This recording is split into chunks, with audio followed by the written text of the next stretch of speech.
పశ్చిమ గోదావరి జిల్లా ఆచంట పెరవలి మండలం కండవల్లి మధ్య అత్యంత వేగంగా కార్లు దూసుకెళ్లిన సంఘటన హైడ్రామాగా మారింది. కారును దొంగిలించిన దొంగ పారిపోతుండగా కారు యజమాని వెంబడించటం సినీ ఫక్కీలో తీవ్ర ఉత్కంఠతను కలిగించింది. హైదరాబాద్లో అద్దె కార్లను నడిపే ఉమర్ అలీషా వద్ద గతంలో నాగరాజు రఘువర్మరాజు అనే యువకుడు డ్రైవర్గా పనిచేసేవాడు. కారుతో కిరాయికి వెళుతున్నానని చెప్పి ఆచంటలో ఉంటున్నాడు. అతడి ఆచూకీ తెలుసుకుని మరీ కారు యజమాని వెంటపడ్డాడు. కారు యజమాని రావటం చూసిన రఘువర్మరాజు కారుతో పరారయ్యే ప్రయత్నం చేశాడు.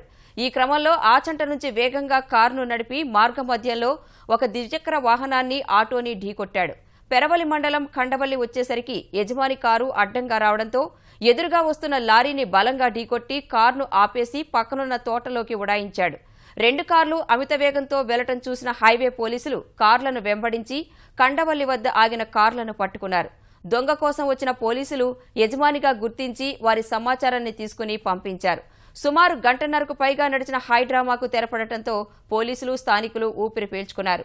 కారు వేగానికి తాము బీతిల్లిపోయామని బాధితులు చెబుతున్నారు. 50 మీటర్స్ బండితో పాటు నేను ఇద్దరం కలిసి దిగాం. మొత్తం చెత్త తగిలేసి బండి మొత్తం చెత్త అయిపోయింది.